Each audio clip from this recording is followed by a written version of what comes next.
Then you get to Wizardry 8. And 8 feels like the game you should have led with. This one was interestingly not worked on by Bradley, although it carries on many of his ideas that he brought into the 6 and 7. Wizardry 8, okay, to start off, before we even get into the gameplay. Wizardry 8's from like 2001. There was like a big gap. So 6 was 1990, 7 was 92. There was some game called Nemesis, which was like a spin-off in 96. And then in 2001, you get Wizardry 8. And this is the last game before they went out of business. So 8, I boot up the character creation, because same deal. You create a party at the start, which is what, the Final Fantasies and the Dragon Quests took all their inspiration from and all that. The early ones, at least. You start out, even if I think about it, like the multi-classing maybe it might have inspired like Final Fantasy III's job system. Interesting.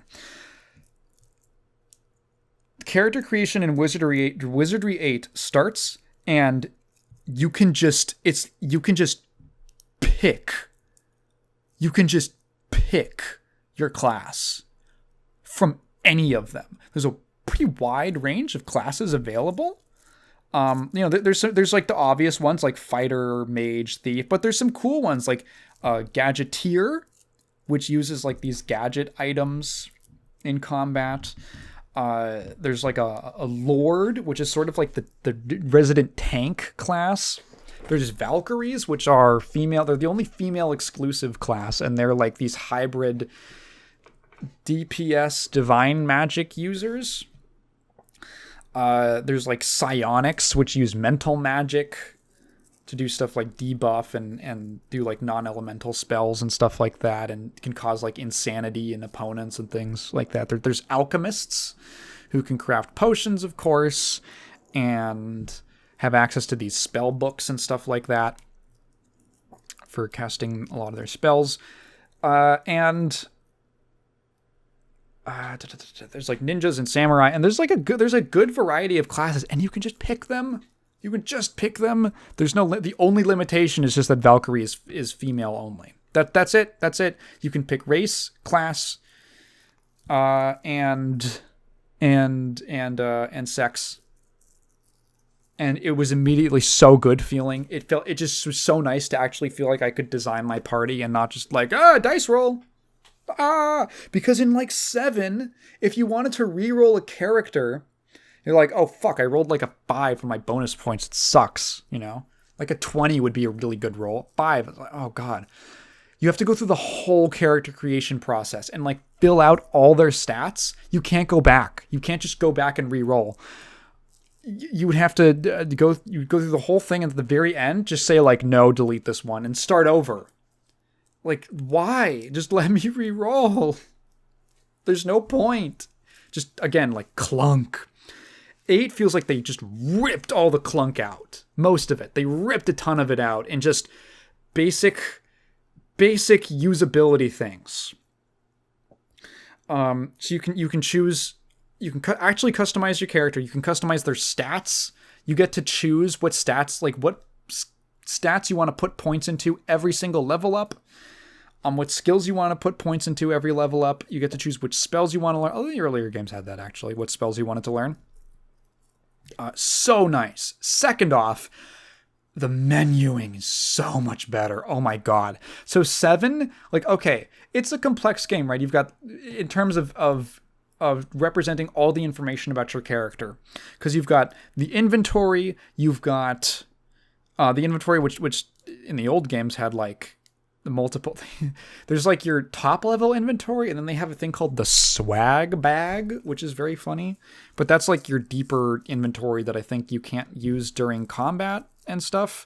One of the things I didn't mention, again, just like the cumbersome, the clunk, is that in like 6 and 7, your character's equipment takes up slots in the inventory. There are no separate slots for the equipment to go into.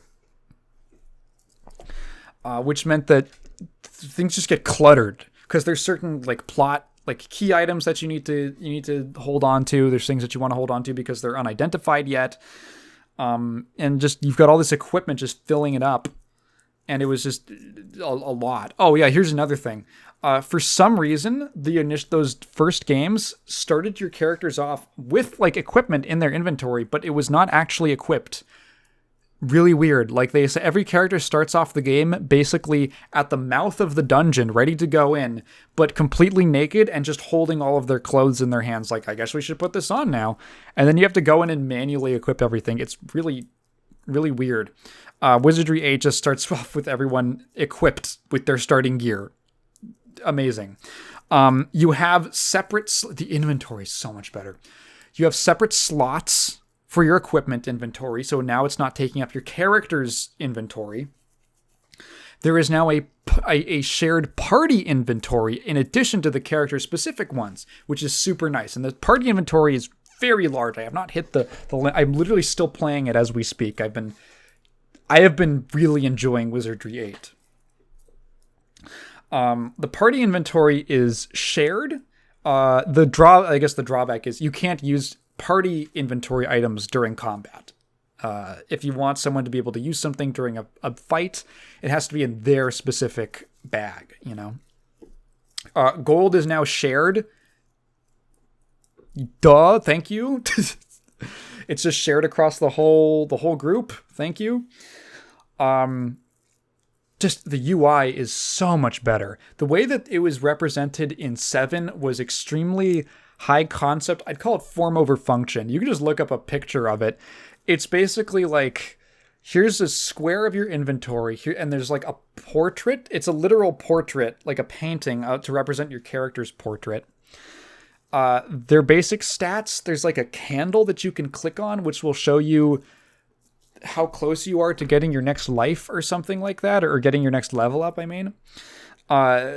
There's a sword and shield that you can click and hold. You can click on, and then it will pop up the menu of your skills. They have like physical, magical, and academic skills in the game that influence different things. And then there's like a suit of armor, and to equip things, you drag it from your inventory to the suit of armor. It doesn't like update, unfortunately. It's just like the graphic, and then it just pastes new numbers on top of it. It's neat. It's just like I go to 8, and it's like, here's just everything. Here's just the stat sheet. You can click on it. It's easy. It's simple. And I'll take that. I mean, maybe there's a happy medium, but 8 is just so much more usable. It's so much easier to exchange items between people. Oh my God. You can actually everyone's got a little portrait in the top left corner. And I'm like, okay, I want to give, I picked up this item and I gave it to for some reason you can't put things straight into the party inventory. You have to give it to a character, but if the character's inventory is full, it goes into the party inventory. There's like an overflow thing. As far as I can tell you, I can't just take it directly to the party. I don't know why. I'm like, okay, I give it to this guy, but I want to give it to this person. I just go to one person's screen, click on the item in their inventory, go up, click on another person to go to theirs, to their whole screen. And then I just click on an empty space in their inventory, and it just transfers. If I want to identify an item in someone else's inventory, I go to my bishop, and I click on the button at the bottom of the screen, because they knew this was a crucial function. I click on the button at the bottom of the screen that says identify items. And then I go and click on someone else's portrait, and then I just click on the item in their inventory, and it does it for me. Incredible. The amount of information they give you is very admirable. I understand that technically everything was in the manuals of the previous games, but by God, again, clunk. Okay, I have to tab out and go to the PDF of the manual that I have that came with the Steam download, and then Control F and hope to find the thing that I'm looking for. Here, it's just, you just right click on the item or the stat or literally anything, and it gives you info about it. So much nicer. So much nicer. Are there any other UI things that I appreciate? I don't know. Everything is just generally way easier to use. Like such a just takes it takes so much of the dragging my feet through the menuing and navigation just out of the experience. Like just so much of the bullshit out of the experience that doesn't have to be there. And it just like lets the game kind of it lets me interact with the game, you know. The menus are not a barrier to playing the game. I understand that I'm the guy who loves System Shock, but I genuinely think, again, I stand by my thing that once you get used to the menus, they're actually very easy to navigate in System Shock. Everything is actually very very free flowing in my opinion. Yeah, so, oh my god, other things. This game's full 3D. It is a full 3D RPG. Still in first person. It's not tile-based anymore, although I think there's like an option to use tile-based movement. I haven't done that. It's a full 3D RPG. In first person with a party. Not many of those, especially not today. The combat system is very cool. I really like the combat in this game and the way that it plays out. It is like an adaptation of the previous game's combat systems in that it is turn-based, but there's an interesting, like, I don't know, it's expanded to account for the fact that the game is, you know, the new dimension, the new axis. Because previously it would just be like, okay, you triggered a random encounter, the enemy slides onto the screen, and you just have the fight. Here, it's like, if you see an enemy that's within a certain distance of you, once you get within range of each other, the fight will just start automatically. You will go into combat mode. You can also manually enter combat mode if they haven't noticed you. Once you're in combat mode, you go into freeze frame. You go into frozen time. And essentially, combat plays out in rounds, where rounds are everyone involved in the fight does something. They take their turn, essentially. This includes moving around. So one of the kind of core functions or core things to keep in mind, the previous games had a version of this. If characters were in the back row and they had a weapon that was too short, they could literally like not use melee attacks, for instance. In 8, there is a version of that uses the literal distance between people. So there's actually like a party formation. So you can put your melee characters in the front and your ranged characters in the back. You can put them like on the flanks and stuff like that. And enemies tend to target, they're able to target your party members more easily if they're on their side. There's actual like strategy into the way that you lay your party out in your formation. Characters will also, in order to perform certain, like if a character on the right flank attacks an enemy on the left, they'll like turn, and there's an indicator like on the little UI element of your party formation to show that they've turned to the left, and they're now like vulnerable to like backstabs and stuff like that from where their back is exposed if there's an enemy on the right flank, for instance. And they might take more damage from that. So there's like some pretty interesting strategy to the way that you decide like who to fight. You know, getting surrounded is a real thing that's very bad. You go into, so walking and like running are actions that you have to define that you want to do. It's like a party-wide action. You basically, the combat starts, and every single character has an action that's next to their little segment of the UI on the borders. For most of them, it's pretty standard, like, you know, half or 4/6, 2/3 of my party are just like melee / like ranged classes. I have like a fighter, a monk, a thief, a ranger, then a mage, and a bishop. And so like 4 of them I just set to do their standard attack. The mage and the bishop I always go and you basically set what action you want them to perform. And then once you've done that, you just click enter or whatever the on-screen button is, and combat plays out as it would.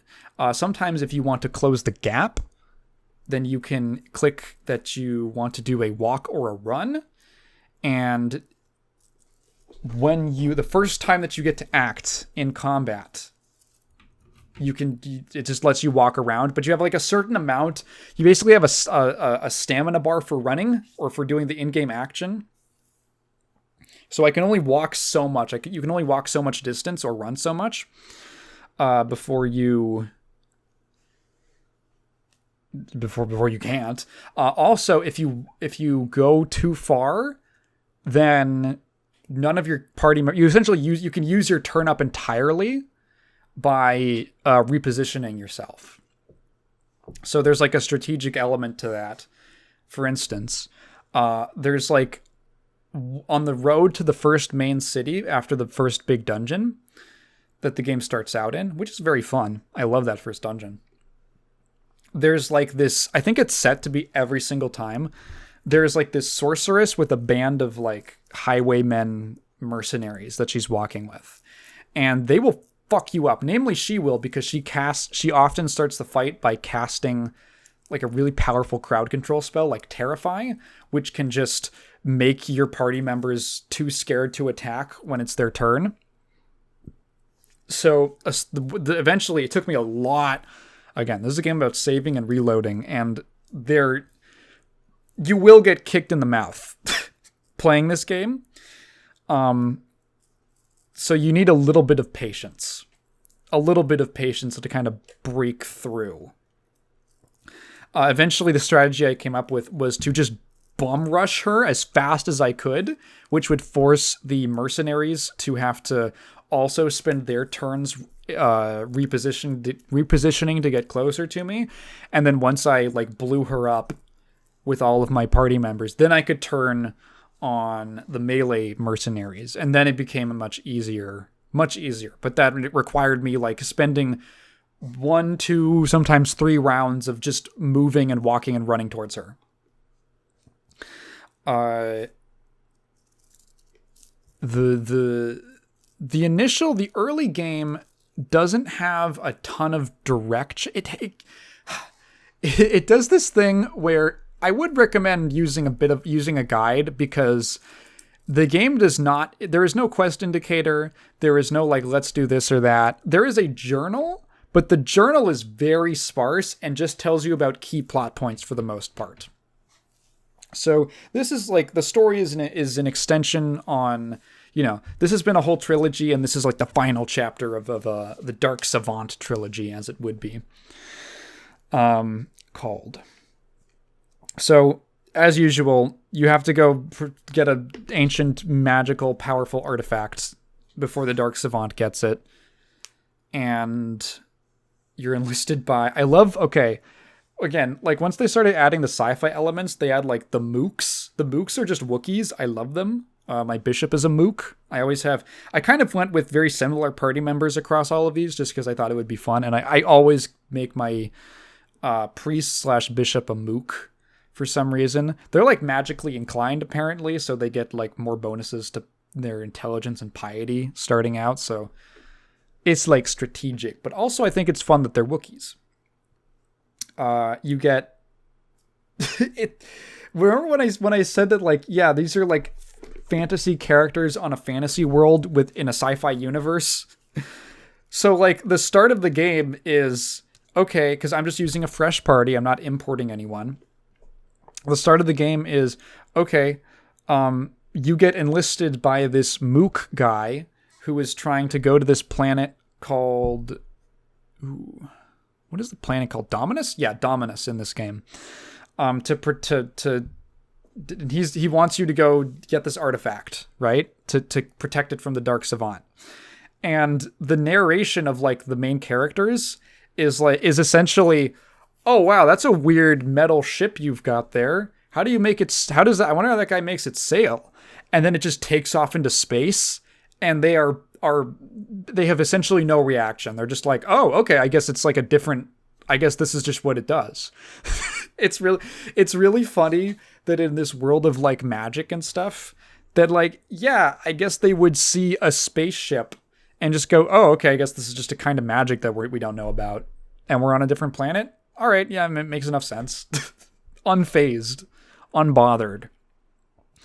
You like crash land on this planet on this beach side. The pilot got like the guy who got you all together. The mook dies in the accident, and you got to venture through this monastery, which kind of forms the first dungeon of the game. And it's really cool. It's this abandoned monastery. There's tons of like little optional side things you can do. Side boss, kind of boss monsters, I guess you could call them. Really powerful things. Just very fun to work your way through. Do an optional puzzle so that you can get a key that opens a vault that gives you some resurrection powder and things like that. I just had a good time. And then it puts you on the road to the first major city, Arnica?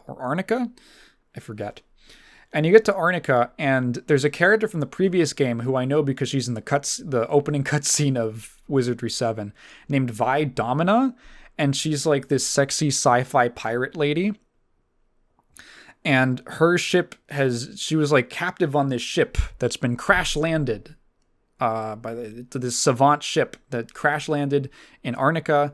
And you go into the ship, and there's like this whole fight where you're fighting like the metal guards and stuff like that. And then you can ask her to so here's the other thing that this game does, which is neat, is there is a recruitment system.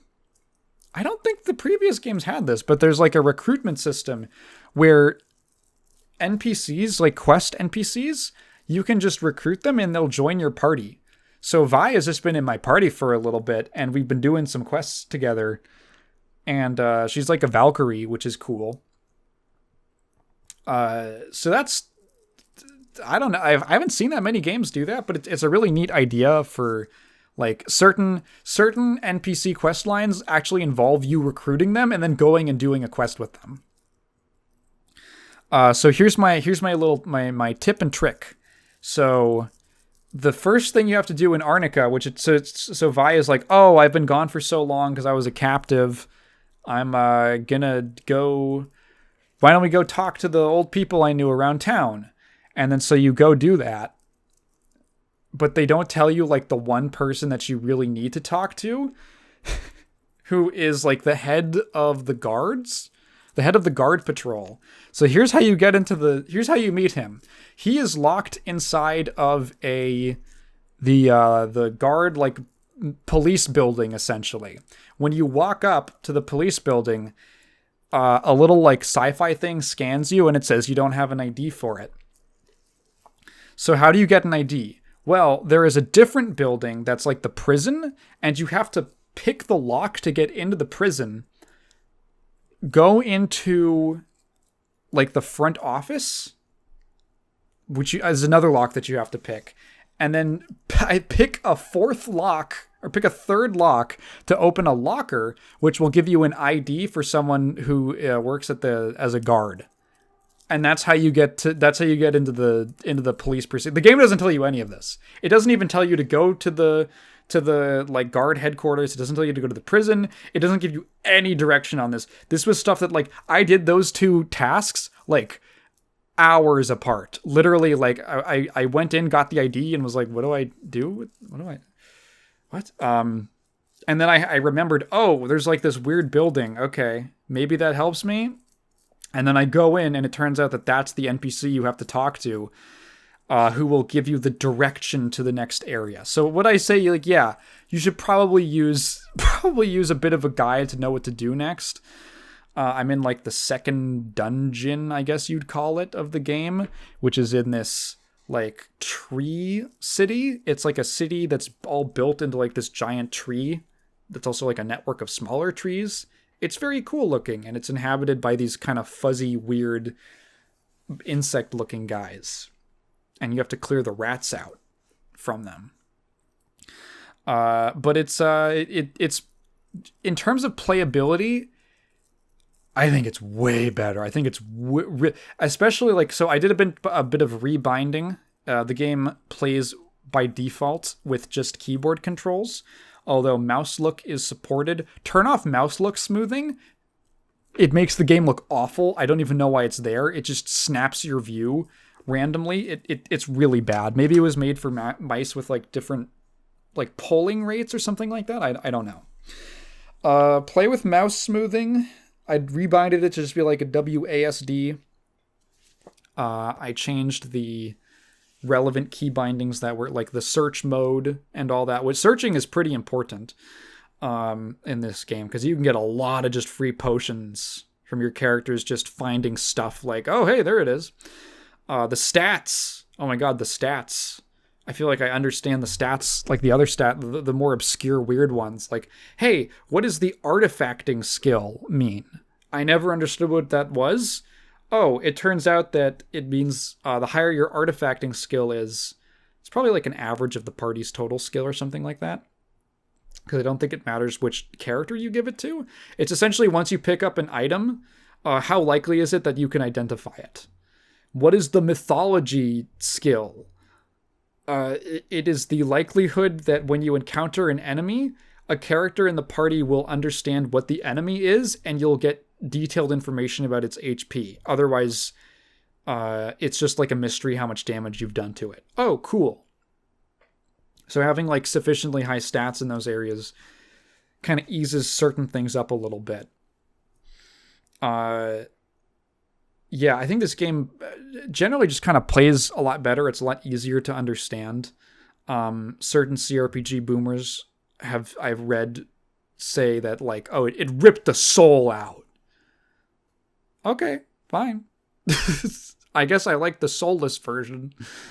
Party composition is interesting because I'm obviously not an expert on it. It was rough for like my mage. I was reading a couple guides because I was like, man, my mage feels really weak. And some of the guides were like, yeah, pure damage DPS spells are like not amazing in the game. A lot of the game is about like using your magical characters to buff up the whole party.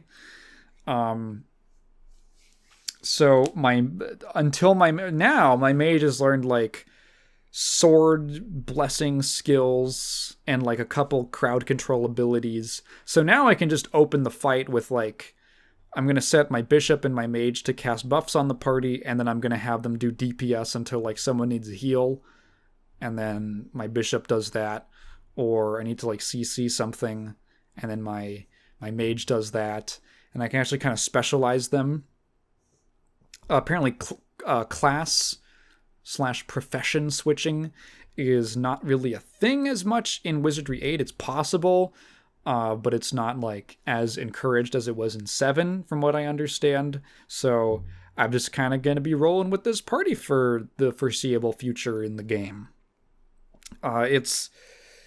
There was like a very handy guide I found on Steam that basically gave a quick rundown of what all the classes do and what kind of stats they should prioritize when leveling up. So that's cool.